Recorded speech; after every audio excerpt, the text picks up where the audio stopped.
model and actress Lilith Stabs, and you're watching Count Drahoon. From ghoulies and ghosties. From ghoulies and ghosties. And long-leggedy beasties. And long-leggedy beasties. And things that go bump in the night. Good Lord! Deliver us. Deliver us.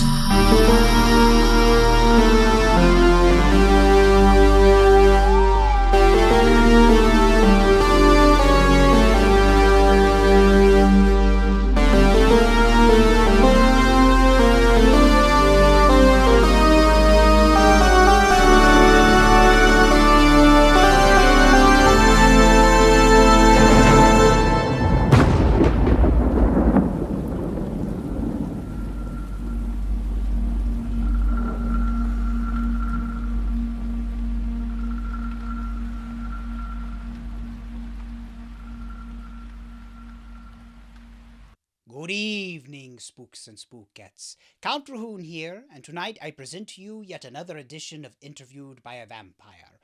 Before we begin the interview, I just wanted to preface this episode by saying that there were a few minor technical difficulties with this episode. The Wi-Fi connection, unfortunately, wasn't as strong as we had hoped it would be, so you will notice that there are a few instances in which there are lags in the audio, and, well, your count was a little bit more passive in this episode, because I wanted to make sure that the ladies had a chance to answer all the questions that I had, and as you will soon find out, the answers that they gave were very entertaining and extremely enthralling. And now that that's out of the way, let's get into the heart of the matter, and hopefully you won't feel the need to drive a stake through it. This evening I have not one but two very special guests. They are the co-stars, and one of them happens to be the writer and director of an up-and-coming indie horror flick, hopefully to be released by the end of the year, called Mary Day and the Scream Queens.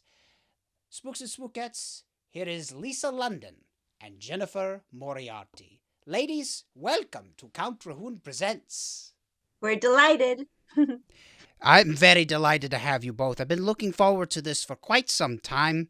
Now, for my audience, just in the event that they're not quite familiar with you yet, tell us a little bit about yourselves.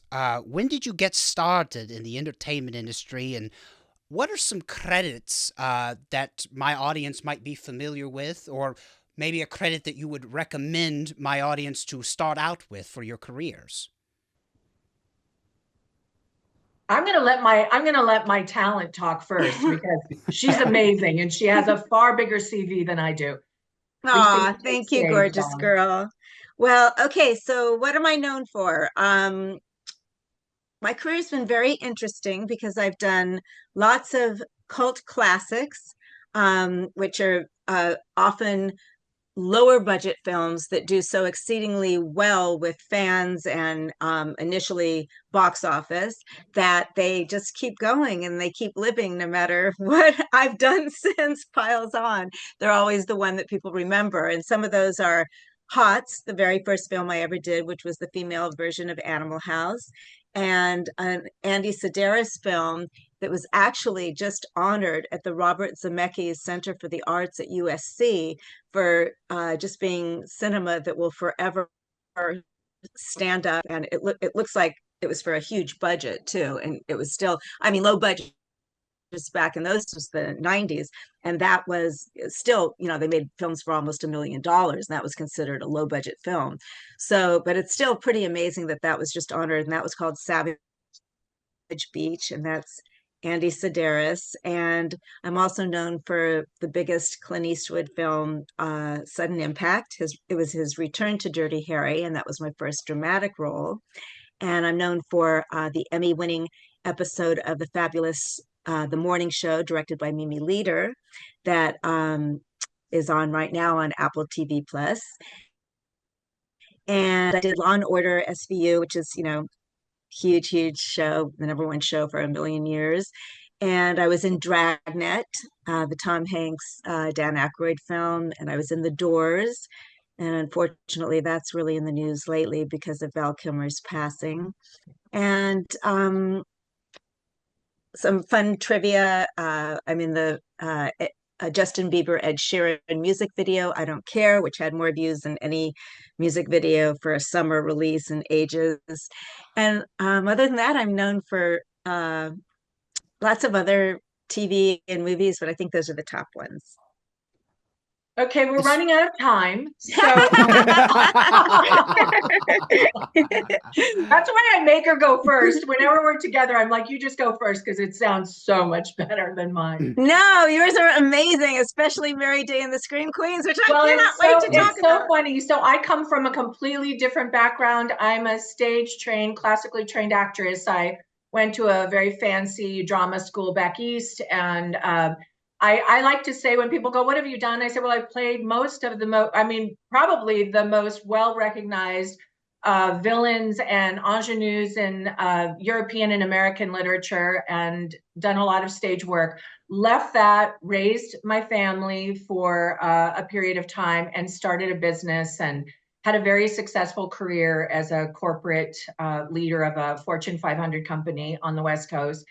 And then my daughters started getting very involved in the arts. One was a ballerina for the Joffrey Ballet, and the other has been studying Shakespeare and going to film school and is now graduating this year. And so that really got me back to California. I moved to Hollywood about 7 years ago or so. And it's kind of a funny story. Went into an acting class with my daughter, and this guy goes, "Hey, would you mind getting up and just improvising?" And I had been in a few things, but I was like, "Sure, I'll get up. But, I'm not actively pursuing this career right now." And he said, "Damn, you're an actor. Like, what are you doing in here? What, you're hiding in the back?" So that got me out. I got my manager set up out here and an agent, and I've been in many movies. I've been in Bloomfield. I've done Five Finger Death Punch and Star Set. I've done a lot of music videos for Nick Peterson, who's a very renowned music video artist and director. And then I started doing a lot of horror. And I mean, Lisa, right? A lot. And that's how Lisa and I connected through Let's put it this way. She's screamed Dustin more times than me. Yeah. And I think I was just thinking, like, in the last 6 months, I think I've done 7 horror movies and 1 music video in 7 months or so. I mean, 6 months, 7 months. It's been in a year. I think I did 12 movies with Dustin Ferguson, and connected. The important part about that was I connected with some amazing artists like Lisa and Brink Stevens and Brett Wagner and Daniel Roebuck. I was in the new remake of The House on Haunted Hill, which is scheduled to be out on Blu-ray here, I think, this October. I was in Spider Baby with some of the original castmates of the 67 or so film. I don't even know when the original one was made, but that was remade. And that kind of was my big break, I guess, having kind of come full circle from an acting from the stage to cinema. That was sort of the one that kind of has opened a lot of doors for us. And we'll talk a little more about this, but after meeting Lisa and working with a lot of people that were, really, they had incredible careers and CVs in Hollywood, I decided to start writing and really creating stories for people that had the kind of maturity and gravitas to their life story that could bring a really high level of acting to their work in the horror community. And that's kind of how Lisa and I connected. The horror genre was something that I have not done at all until like the last probably 5 years of my life. And I've been so blessed and lucky to be in some that have made a little name for themselves. Like I did this one, Holy Terror, that was with Christine DeBelle, and that was directed by Rich Mallory, and that had like a big theatrical release and premiere rather at a big theater, and it got on to like all the streaming channels. And then I started getting more and more horror films, and that's how I hooked up with Dustin, and then blessedly also met Jennifer. And just it is incredible because between the two of us, and it's kind of amazing how many movies we've done with Dustin Ferguson, who's probably the most prolific guy out there, and that's just, I mean, he made billion without us during that exact time also, right, Jennifer? I Yeah. mean, he just, Yeah. it's crazy. So it's very inspiring that for me that I'm like embarking, I feel like on this whole other road Yeah. of my career I, I, too. I think So definitely it felt like, a serendipitous moment when Lisa and I, absolutely. And met we each played other. sisters. Dustin cast us as Yeah, we sisters. were, which is bizarre because, that's such an interesting thing in and of itself. But we ended Hmm. up being in cast in the Dark House of Mystery and played a family that returns to the estate of their father, and they're just a bunch of scumbags. They want this $5 million, but there's a catch. They have to spend the night in this creepy old house, and the house where he has filmed that, there's two in the series he filmed, is called La Roca Villa and Ranch, and that's actually a movie ranch out in Santa Clarita. And it is haunted. It's got its own story. So Oh, wow. playing that and And being it's able to literally the do, coolest place to be on location on the planet. You become your character because it's like this isolated beauty and grandeur, and it's amazing. it's cool. It was built in the 60s, and it's kind of during the era of Frank Sinatra and Marilyn Monroe. So it's this classic Hollywood colonial revival, but it's like 10,000 square foot old estate, and kind of it had this crumbling, decayed feel to it. And he ended up filming this movie. We had it filmed in color, but he also released it and looking at some black and white film noir parts of it. And it's just it was such a segue from some of his more bloody, kind of slasher grindhouse movies. And that's where, Lisa and Brink, and also Michelle Bauer, who, as you know, Count, is also one of the stars of Mary Day. That's how we all started connect together. And that was the inspiration behind Mary Day, was that, and I don't know if you know this, but Lee Turner with After Hours Cinema contacted me and said, gosh, I'd love for you to do a roundtable interview of these scream queens. And you have done so much horror yourself the last couple of years. I was in Bloomfield, which is streaming on Amazon, by the way. I'll plug that. He said, could you get these girls? And I said, well, I think I could get Brink because I've been in with Brink in a couple of movies. I go, I know Lisa, but I don't really know Michelle a lot. He goes, if you could get those queens to come, like he's so enamored with Lisa and Michelle and Brink, he just adores them. I think he likes me okay, but he He definitely loves adores, you. he adores these girls. So we decide, okay, I'll do a little cocktail session, whatever.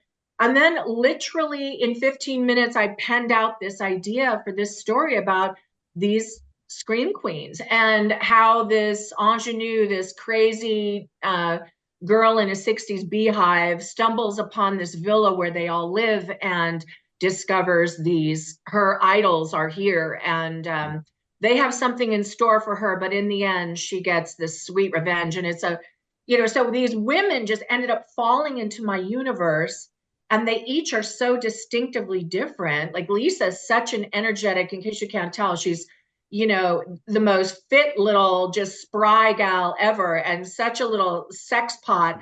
And then I've got Brink, who's just the matriarch, just fabulous. And then Michelle is just hilarious, kind of my hippie chick. And the three of them together with the rest of the cast, it was a It was blast. it was literally a perfect blend, include the ingenue played by your magnificent daughter, Hennessy, who blew me away because, when you find out the woman who wrote is starring in it, directed it, producing it, her kid's going to be in the movie. Well, this Nepo can be in my movie any day. She's literally unbelievable. I mean, I was so impressed. And it was so much fun for me to see this too, because my character in this has to be very in touch with like my inner child and my journey and my road, and to see a young actress who was reminding me so much of myself and some of her choices and her just enthusiasm about everything. And then on top of that, now too, a lot of young people have this unbelievable savvy of behind the camera stuff, like how to work a camera and what camera angles are and lighting. So it was literally such a fulfilling experience. And I told Jennifer this a few times. I'm enthusiastic and love every single movie I've ever been in. Literally, I really have for different reasons, but there's very few I'll say, I know this is special. I know we're creating something much more than a movie. It's real art here. And that's how I feel about Mary Day, because it's this wonderful cloaked movie in it's like wrapped in a cloak of horror, but it's also a lot of psychological and emotional um, window and peek into the journey of a beautiful woman from young to older and the Yeah. aging process. And it is just, and sisterhood. And it's a very empowering movie for women. And I think men are going to love it just as much because we've got just as many great male characters and actors in it also that have their places to shine and reveal everything about the male female it's I'm just really proud of it and so Yeah, excited we about it. have we have some great talent. You know, the gal Hennessy, my daughter that plays the lead, who plays Mary Day, she's been on stage since she was in diapers. She's been very young and grew up through, studying classically. She's very talented, but beyond that, we flushed the cast out with these two other guys. One is a quite famous actor, was in a ton of Ridley Scott movies when he was young. His name is Eric Michael Cole. He's great. And then introducing a new actor that the women, we all kind of took under our wing. His name is Cooper Richmond. He plays kind of the bumbling cop. So it's such a fun story because it's got Black comedy involved in it, but the horror, we brought in a really high-end special effects artist out of Vegas. Her name is Julie Hapney. You've probably seen her on she's been on a ton of HBO and Showtime doing a lot of work behind the scenes. She's really skilled. So there's a lot of blood. In fact, it had to be when we showed it in Mississippi for a gala down there at the Spectrum Gala. They had to go in and edit a few of the scenes. They were quite bloody, but it's done in such a way where the reversals are so cool in the story, but also the women, you get to see these girls that you've seen in, Brink. I mean, I just saw Lisa and I saw some posters of Brink and Michelle. They've got the pistols, they've got the boobs pouring out of the cup. They're sex pots. Lisa's so hot. They're all these gorgeous women that we grew up with in the 80s and 90s, watching a lot of their horror. And now here they are, and people are putting them in these damn grandma clothes in all these movies, right, Lisa? And we're like, we're our goal was to show these women who we remember from decades ago at their prime, physical prime, at the prime of them intellectually in this way. And we dress them in these incredible costumes. The whole movie is set in the 70s, and the costuming and wardrobe is amazing. And they look insane, so gorgeous until they don't. And then when they don't, it is, the bare raw sort of grit that these actors came up with during their death scenes and the scenes of terror is so motivating as a director to watch these women have these incredible arcs. And then the story itself, just if Lisa London is somebody you followed her career, I think this is really unique what they're going to see from her. And just saying something about Lisa, my joy in working with this kind of talent is that, I get asked to play the mom, or I usually play villains. But sometimes I get asked to play the mom, and I'll have a lot of young people on set with me. And there is a different way of working with a younger age group. Sometimes it's good, sometimes it's not so good. Working with these women that have these kinds of filmography behind them, and at first I was really intimidated the first day we had the table read. And then I realized, damn, these women work like I work. Like they're maniacs. We would shoot for 16 hours and they didn't want to stop. They were, no, let's do it again. We want this again. And I would say, okay, like Lisa had these little hot pants on that she had to shoot in, and it would be like, Lisa, I want you to look freaking hot as hell. Get that leg up here, and every little detail, they were so into it. They had the work ethic of I don't know what kind of horse is that just they just never stopped, is what I'm trying to say. And the level of expertise was so unique. Sorry, we're talking so much, but no, I'm glad that you brought Hennessy up because I wanted to ask you, what was it like working with your daughter? Was this the first time you had worked with her on a film, or does This your was the collaborations with her go back a long time ago? yeah, I did another movie with her last year called The Big Jump, and it's a movie about suicide. It's a movie about a dark angel that comes to try and get this guy to end his life, and it's a film noir in black and white. It's Mhm. freaking. That's when I knew. I was like, when she directed me in that, I went, "Damn, this girl knows what she's doing." It was so. It's such a good movie for a short. It's unbelievable. It's beautifully filmed. Yes. We tested the waters a little bit with that. Wasn't too bad. Mary Day, we had our moments. And usually it would be because, and I don't know if this sounds bad, but don't you think, Lisa, like she was 21 years old when she shot Mary Day last year. You've never had to work. Like if you've never had to work on a set especially on grueling indie sets, some of them are not pretty. Some of them are 16 and 17 hours. You don't get fed, there's not enough water. We were shooting, it was 110 degrees in the Mhm. cellars where we were shooting. We were covered in perspiration, wearing giant tutus and tight corsets. She's covered in blood that is so sticky it'll rip your skin off. So we would get into some, logistical battles about how the shot, mainly camera positions, because she's also, Yes. she wants to be a director. But, you know, as far as the acting goes, she and I work really, really well together. I think she adores Lisa. And in fact, cast Lisa and I in a very important thesis movie that's coming out called Anatomy of a Housewife.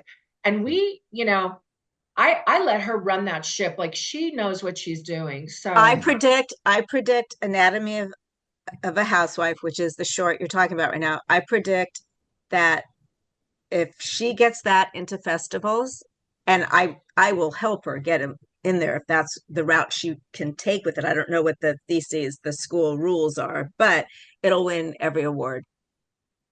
I yeah, know it that's will. great to know. I mean, it's beautiful. We're time stamping that. We're time stamping that. So like when that movie does get into the festival circuit, I want this clip cut and circulated all over the internet to prove that you were right. Be a mem because I'm very serious. It's Mhm. again, the reason Mary Day and Anatomy are so incredible is that Jennifer and Hennessy have this ethic about perfectionism that I have, and I don't produce usually. I produce a couple of things, but that's not my thing, or direct. And usually I'm at the mercy of a film that won't have the best wardrobe, that most won't have the best hair and makeup. And that we're making cinema, it's visual, it all has to be that brilliant and great. And the clothes and the hair and makeup, the camera angles, the care that every shot got is why these two movies are things that I'm so so excited about. And it's funny when when you were saying about the grandma roles or whatever. Okay, so I have had a very weird unique thing where I'm getting cast in in roles that reflect more about my physical looks. I'm very blessed. I know that I look a lot younger than my actual birth certificate age, but besides that, I think it's just because I do have this blessing of being gifted with my inner child. I don't get cast as the grandmas, which can be very weird also because they'll say a great looking woman in her 50s or older who can play blah blah blah, and then they'll always say I'm too young for it. So Of this was course. something that I got to be respected for the my physical attributes, but really for my the depth of what I could bring as an actor, and for that I will be forever grateful to other gorgeous actress directors sitting across from us right now, because I got to show my chops and not have to sacrifice pretending. They make that joke about you. For a beautiful woman to win an Oscar, she has to wear a big nose or have a limp. God forbid that's and that's not but something quote unquote what society deems wrong with her, right? Or she has to wear makeup that ages her or whatever. This was like really getting to the core of us as women of a certain age, bringing forward us and being respected for it and getting to play something that is extremely entertaining, if I may say so myself. Well, if it makes you feel any better, I'm so old that they don't even have a birth certificate for me, so it it can't be that bad. But it's also, it's only in this country that that exists. There isn't ageism in the arts anywhere else except here. So I think we're making a fabulous statement about uh, treating people and giving them what they deserve as far as opportunities to portray great things without thinking about age. Because Well, I think I that's sure as hell never think about it.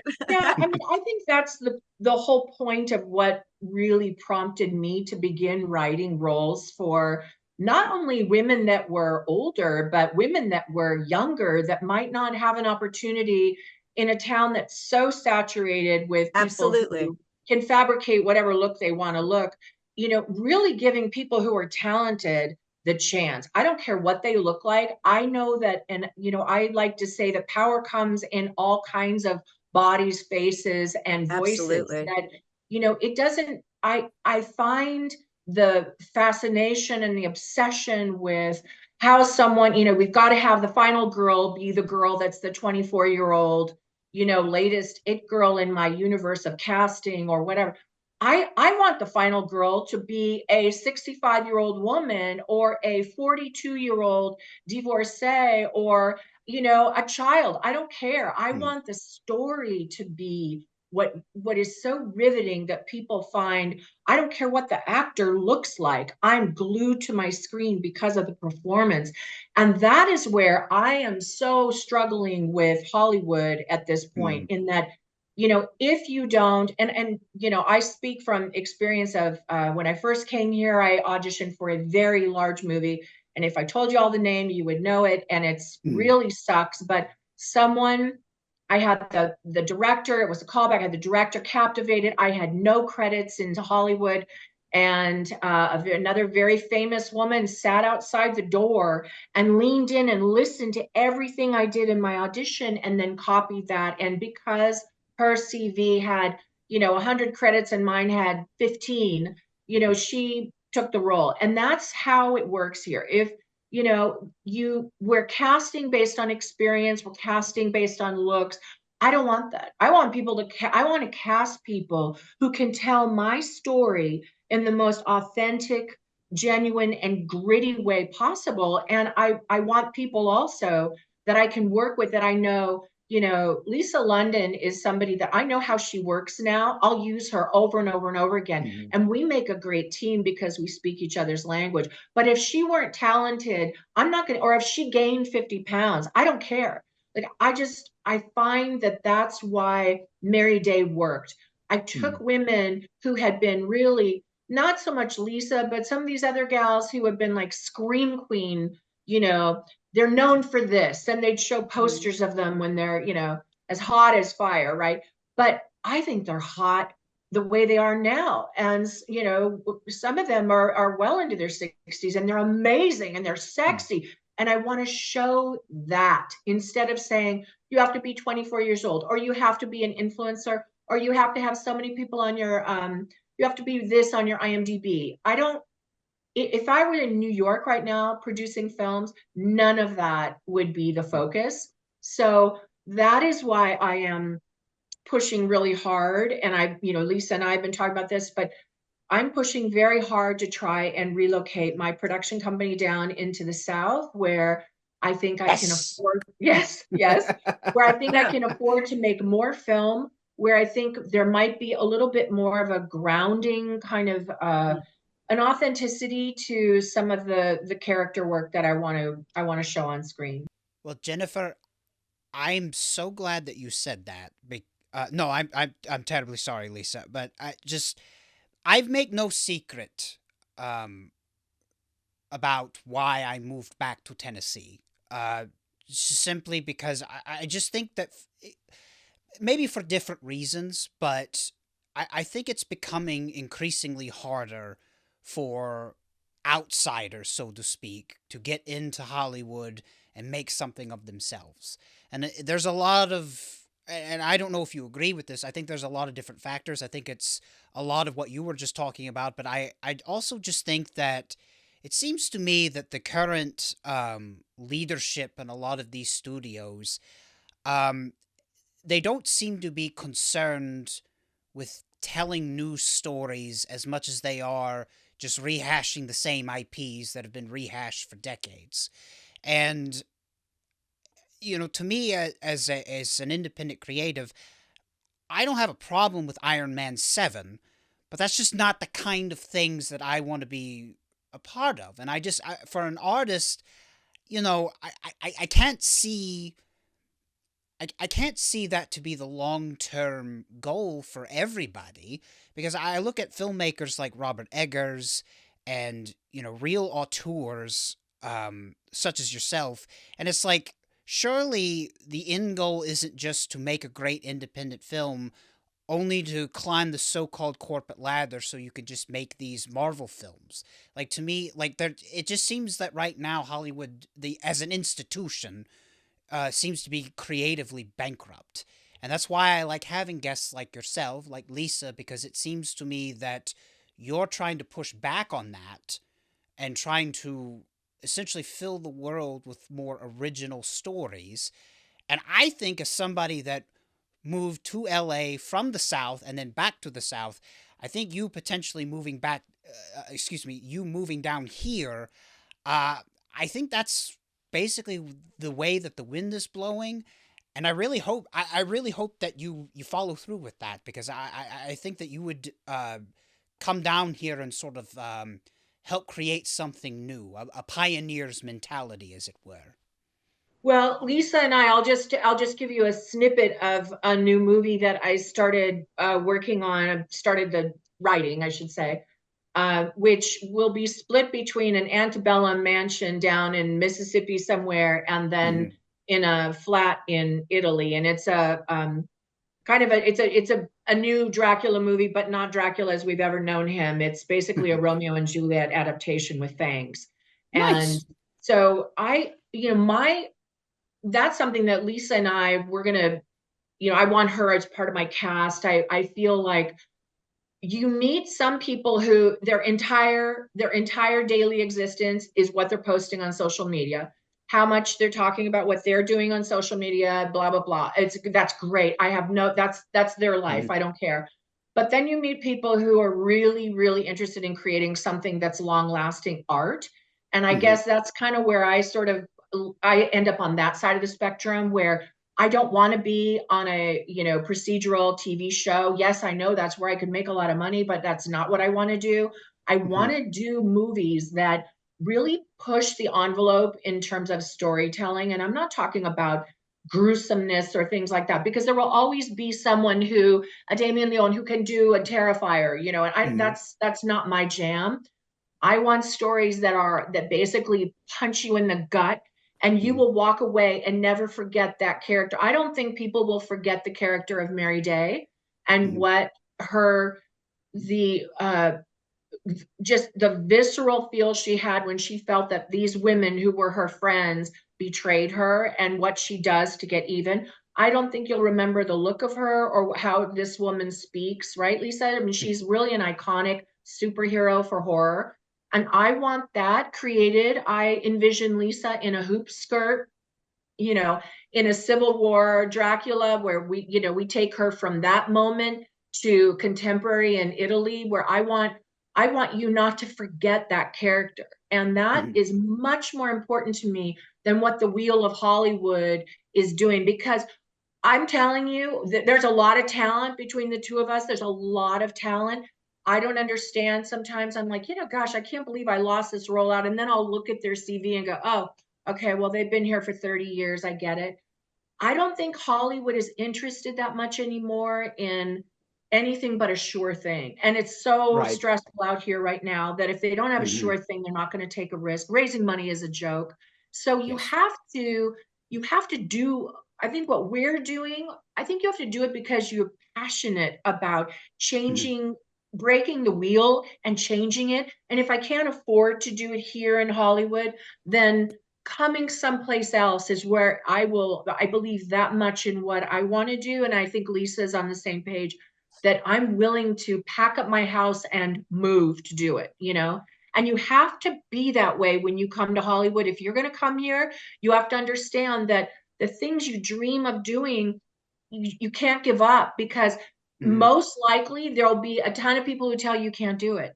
And I think life is so short and so precious. Last thing I would say is, you know, I've lost all my family. I have one brother left. Everybody died, these tragic deaths.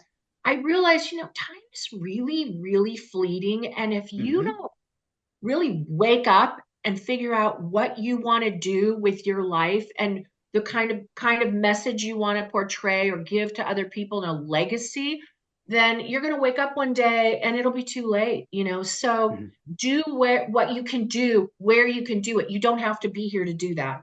Wouldn't you say, Lisa? Absolutely. You know, it's so interesting that you've inspired me so much with these movies, and I'm very blessed. I have been working with two very iconic big time lower budget directors, and Jim Wynorski and Gregory Hatanaka, and they've blessed me with some fabulous roles. Totally different way of filmmaking for all three, you and those two gentlemen. But I also have dabbled in producing, and when I do, it's extremely successful because I am so great at organizing and I never give up about anything that I want to accomplish. So you inspired me so much that Jennifer and I have had this conversation. I mean, I will come to the South, live there for months at a time, whatever it takes, be a part of the production end in any way we figure out what we want, how we would want to do that.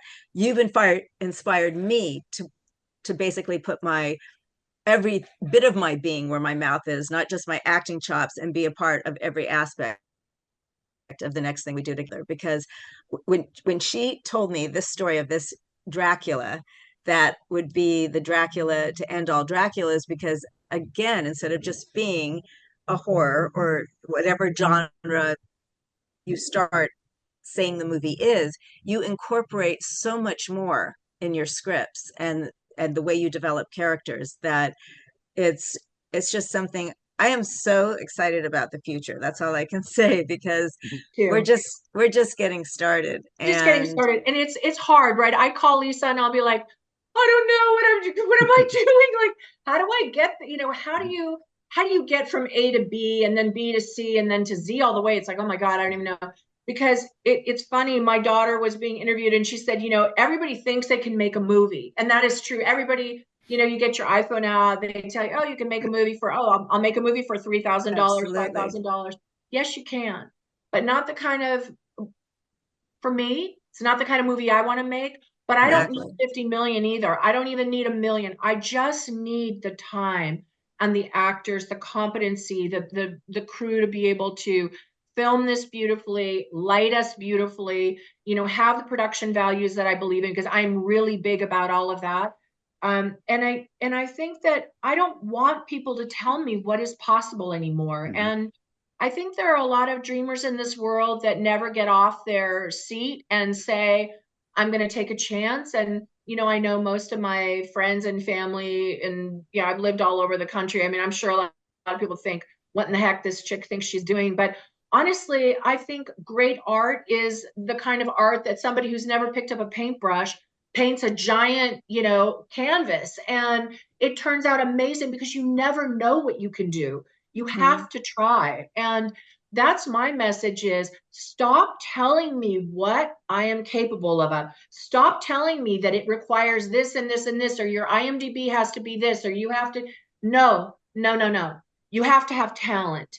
And that's what it takes. It takes talent and it takes a team. And for me, I have found, and maybe because of what I did in my other life, you know, I ran this huge company. I had like over 500 employees. It was ridiculous. But I had people who believed in me because I don't give up either. I think, like Lisa, you have to find people who have passion that will fuel the project. And, you know, I felt like when I came down, it was interesting. I came down to Mississippi for your audience. They had a wonderful, that's how we met.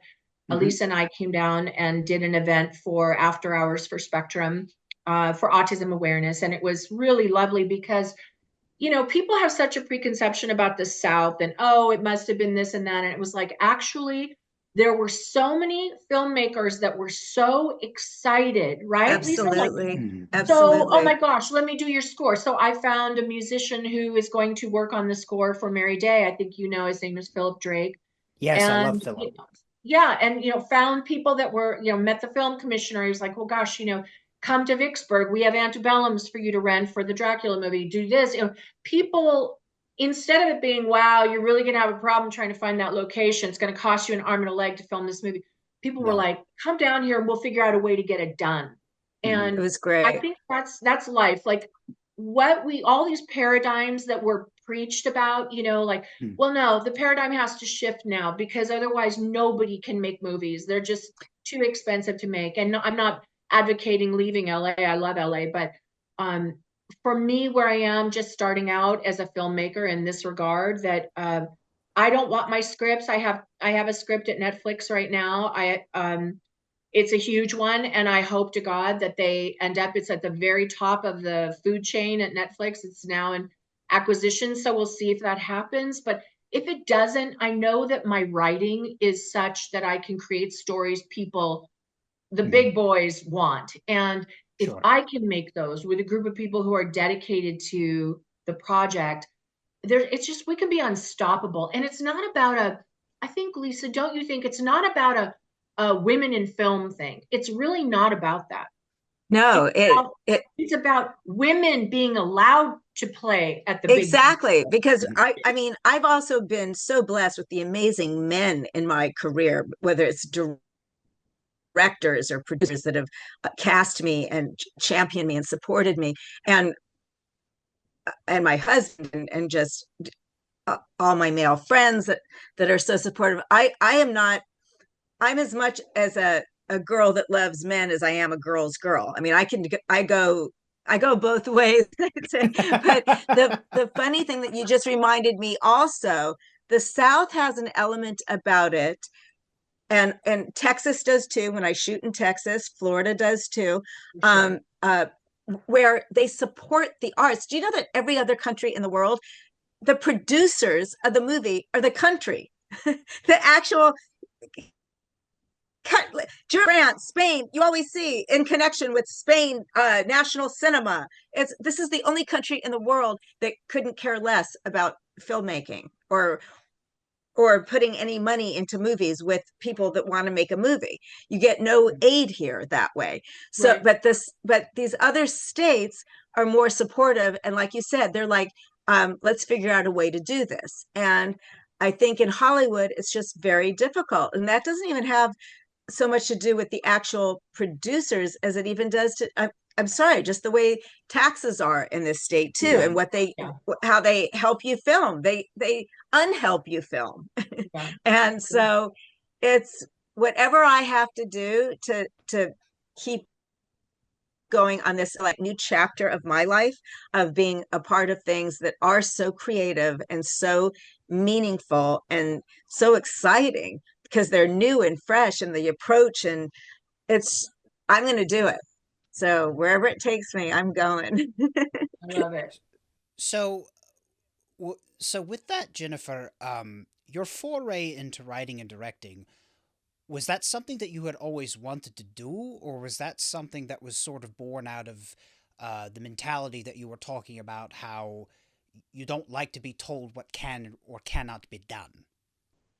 It's so funny. I directed when I was, obviously in stage, and I have my Mhm. master's from Emerson, and I, you're required to do a lot of directing and so forth. So from a stage standpoint, I was very comfortable with that. This was the first feature film that I've directed, and sorry, that's my vacuum.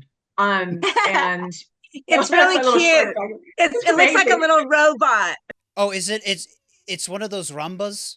Oh my God. Yes. I have two Okay, because the all right, ranch is so big. So it's amazing. They're amazing. sure. They do all my work. But no, I had directed. I was very comfortable with that. I coached actors for many years. And I felt like, I worked for a bit of time with children's theater. I taught a year of high school in theater, and then of course I ended up making a complete segue into the business world. So I did a lot of writing, but not ever a screenplay. And I wrote The Laundress, which was a movie I wrote back in 2018. It started as a stage play. It was performed at the Victory Theater in Burbank, California. And I know exactly where that is. you do? It's such an I amazing little theater. I So used It's to a well precious theater.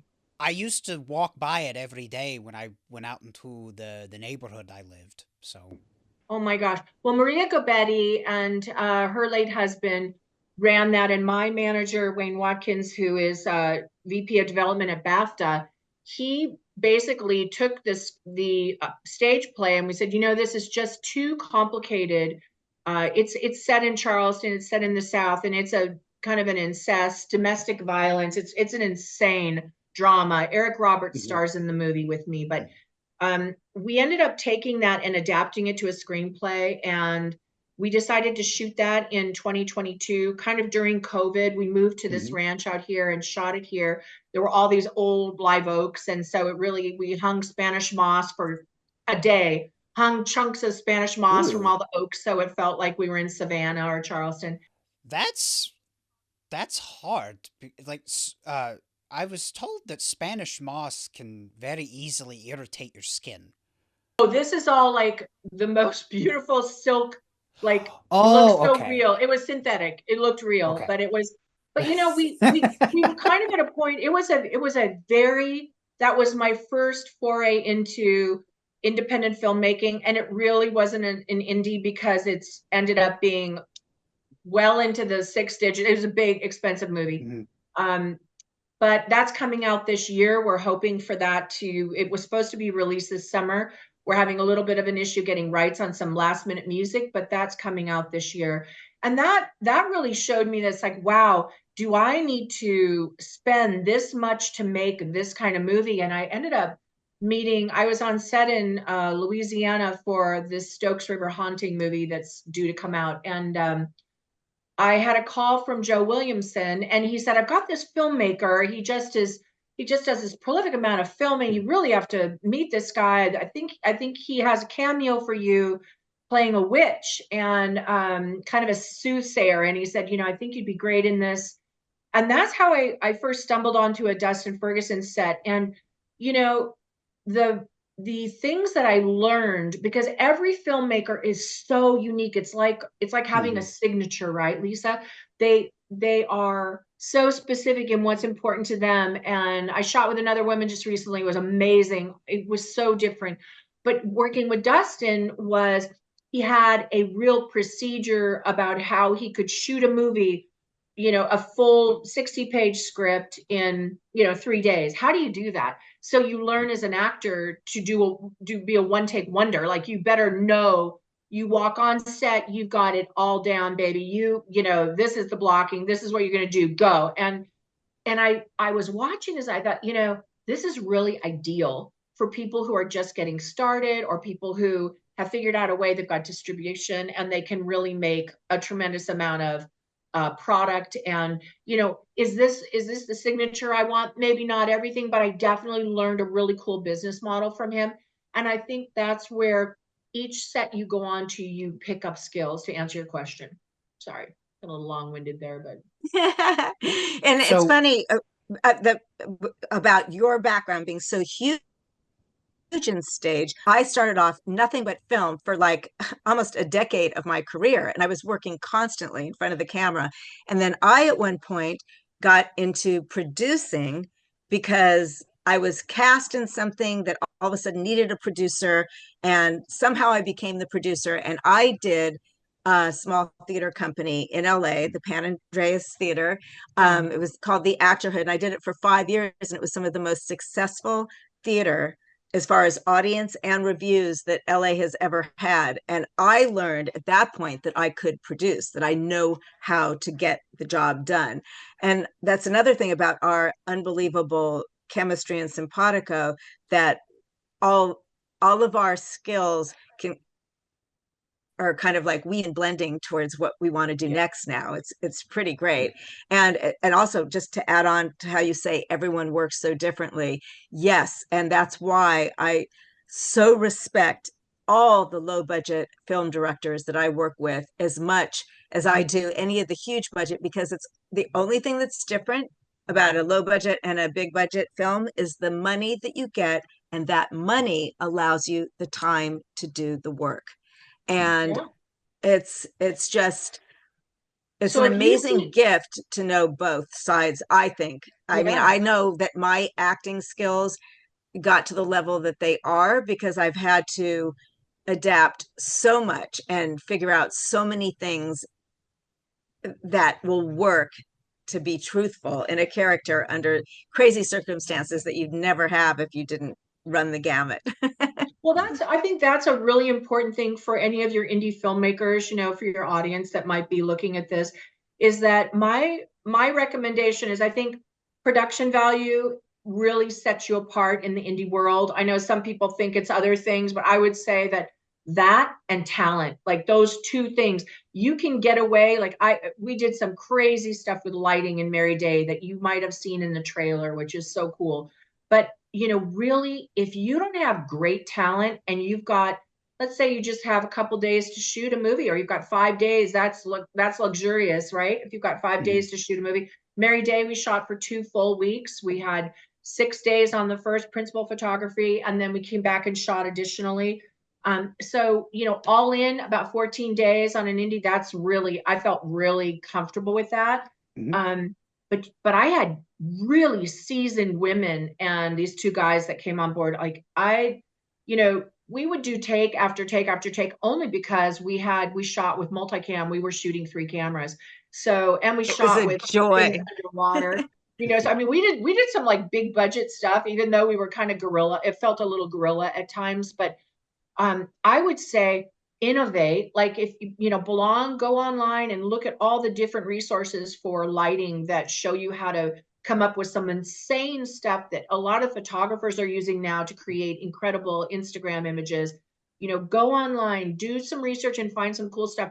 I went to the hardware store and found, this is kooky, but these silver, Lisa knows I'm talking about, these silver painting lights, and added in all these different, we tested out all these different bulb colors, like some were amber, some were gold, some were yellows. And it created this entire sequence for the witch's cavern that feels I wanted it to feel like Macbeth, where the witches are all around the cauldron. It totally did. And it does with the tutus and the corsets. I mean, these women had strips of gauze and they're just like, oh my God, it's so cool. And we did it with lights that cost $11 each for these little painting lights. Super strong, just as good as all the LED stuff that my tech guys brought on board. I was like, I didn't even use some of that stuff because it had a very traditional feel to it. So sometimes it's the best stuff, the accidents, the jerry rigging that you're doing, scotch taping stuff together, that all of a sudden you come up with, like we threw a phone in the bottom of a bird bath, and Mary Day comes in these white go-go boots and her feet are dirty. She's walked through the olive grove. So she goes and she unzips these big tall boots. She's in this spandex dress with the foot high beehive. And she puts her foot into the bird bath fountain, and the phone's down there, and you see her red toenails and her dirty feet just crunching through the water, and you hear the glug, glug, glug, glug, glug. And it's just this moment where you're there with her. Like you feel the coolness of the water. You could just imagine how refreshing that is, right? It was just totally like weird stuff like that we stumbled on and did. It was cool. So ladies, we are running out of time, but before we go, I just want to if you can, I'd like to know when Mary Day and the Scream Queens, if it has a release date, when it'll be available for the masses to watch, either on streaming or video on demand. But also, if you're allowed to, I would love to hear more about any projects that you might be working on coming out later that you're excited about. Should I go first? Sure, by all means. Okay, so well, I know you're still in the editing process, right? Beautiful. We're I'll still in let you editing for Mary I'll let Day. you tell all about that. But some exciting things that happened for me anyway when we did the event in Mississippi was how people were like really, really excited and hopeful that we would do some kind of premiere of it in the South down there Yes. too, which would be wonderful. Okay, so my upcoming things, I'm about ready to do a remake of Catwomen of the Moon with Jim Wow. Wynorski directing, and it is going to be fantastic. We're shooting at a super high state of the arts uh, studio because it's all going to be that kind of green screen special effects stuff. And costumes are fabulous on that. So far, so good. And I think it's going to be wonderful. And I start that in May. And then I'm doing another movie for Dustin Ferguson, Kevin Kills, and I'll be working with Brink Stevens again. So I'm really excited about that.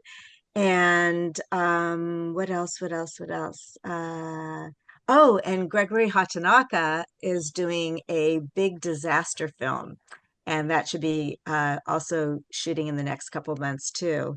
And just waiting on a couple other things, irons I have in the fire that I can't talk about. I also just played a sexy yoga teacher in a fun little romp called Femme Fatale. And that was fun for me because I've been doing yoga for so long, I could actually be an instructor.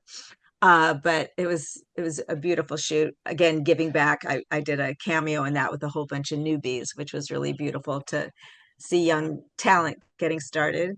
And just, you know, preparing for whatever else comes my way because the exciting things that come out of nowhere sure are exciting. Yeah. Yeah. They feel good. I just finished shooting Meat Hook Massacre with Brett Wagner. That's coming out soon. I finished shooting String with Deep Roy. Um, and Deep is wonderful. He's darling. That's directed by Tracy Burr. She's a new director, but oh my God, it was amazing. It was like one of the most professional shoots ever. It was incredible. I have The Laundress, directed by Wayne Watkins, coming out with Eric Roberts. Stokes River Haunting, hopefully will get finished. I'm not in charge of that. I was helping with the edit on that one, but that's a Mississippi boy, Louisiana boy doing that. Hunter, you probably know Hunter. He's I whipping think I that. met him at the event, right? Yeah, he's darling. Yeah, that's a very cool story. That was filmed on location down there in Fayetteville or some little town in the middle of nowhere. I just know there were mosquitoes the size of hummingbirds. They were huge. And Ew. we have Anatomy of a Housewife coming out. Oh yeah, I forgot about that, Yeah, that we one. have The Last Days of Laughter coming out, directed by a gal that was with the American Film School. And then Mary Day, we're hoping for really, really wanting to get that in. Like my fine cut is about halfway through. So we've gone through the rough cut, we've assembled it, we've gone through the fine cut once. Now we're like halfway through the ultra kind of the lice comb version. So we're like really getting every frame down. And we've got the choreographers, or not the choreographer, we've got the composers starting to work on that. So we're hoping that will be finished in 2025 and out this fall. That's kind of my goal. And, we hope, we really were excited about the idea of doing it in a four-wall situation and opening it down in Biloxi because Mary Day is from Biloxi in the script. And it's the opening line of the movie. She says, well, this is a long way from Biloxi. So she, Lee was really, I think he's going to help us a lot on trying to get that in some cinemas down there. So that's the goal. And we already have, we met a guy, a board Oh game yeah. creator who is just obsessed with Mary Day and the images of Mary Day, wants to do a board game out of it. So we got a lot of marketing goodies that we think will come from this kind of iconic group of actors. Yeah, And the clothes in this movie, even though they're quote unquote, costume wardrobe, they're so, any fashionista is going to flip out over them and that's they're going to beautiful. make the best doll Mhm. figures. Can you guys see this? Yes, So I this can. is Yes. I Count. love it. Can you see it?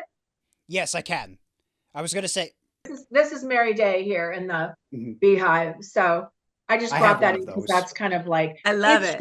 it's very art house, like, crazy, Mm-hmm. crazy colors. Mm-hmm. And so, in order for us to keep our eye out for when Mary Day is released, where can we follow you, Lisa, and Jennifer, just to keep up with the news of the film, but also just kind of see what it's like in the day of the life of two phenomenal actresses and / writer, director, producers?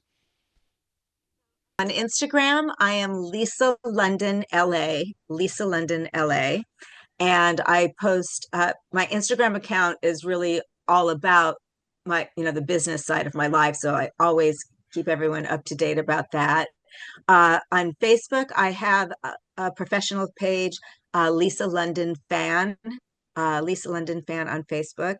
And then, of course, for both of us, just when you go to IMDb, which is the International Movie Database, that always tells you when things in pre-production, Yeah. production, released.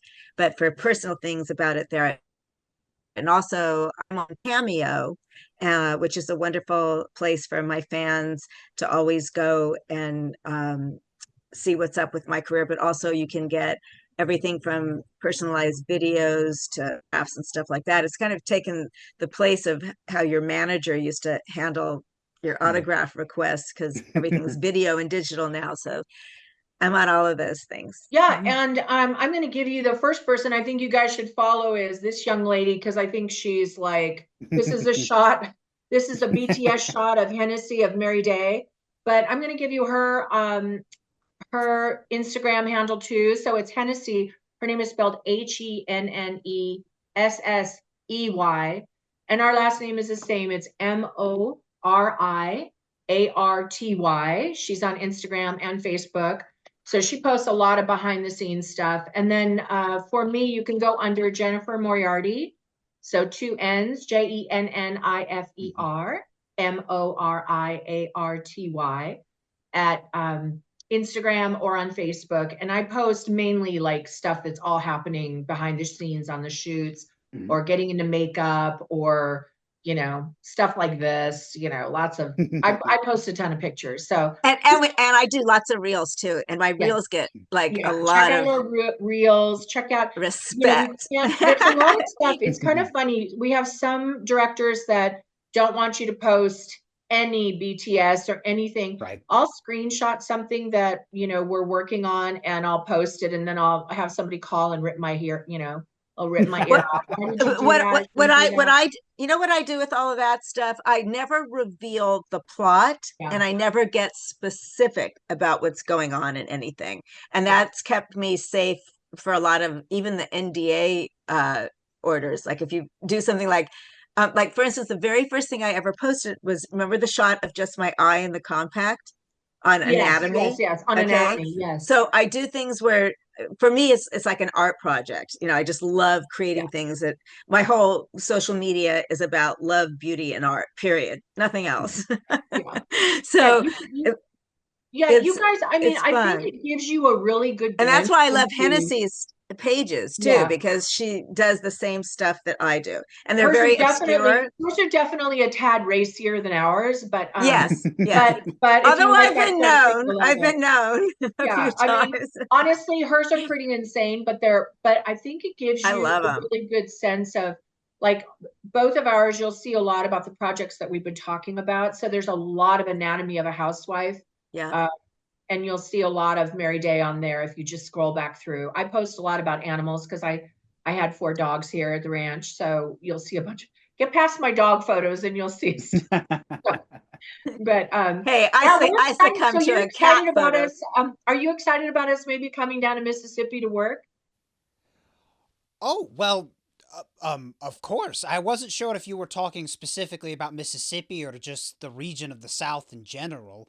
I think the region, I think I'm actually saying I probably, in fact, I'll tell everybody, well, actually I won't say that yet, but I think Mississippi, there was something about Mississippi that I mean, I love New Orleans. I love the South. I love Florida, but I think the indie film scene seemed really Me too. there, Me right? too. I There feel was the same way, definitely baby. I'm getting there was goosebumps thinking about that. Yeah. There was something in the little bit of the flavor that I got from the people I met there, a few of the clips that they showed, that I saw a lot of innovative talent that could definitely grow into something really special. That's how I Yeah. felt about it. I was going to And I say there loved was the people. I just loved the people. They were so cool. So I awesome. there was definitely a magic in the air at that gala. I There was. really I met a lot of in addition to you two, I met a lot of great people down there, and I'm sure he wouldn't mind me saying this, but Lee and I have been talking behind the scenes about doing some sort of collaboration episode for After Hours, hosting a movie together, and I'm counting down the days when I get to return to Biloxi. So, I know. but Me too. but in any case, whether it's Biloxi or whether I get to see you two maybe make your way out to where I'm at here in Nashville, Tennessee, I I hope that love Nashville because I'm a singer too, so I love it. there you go. Oh yeah.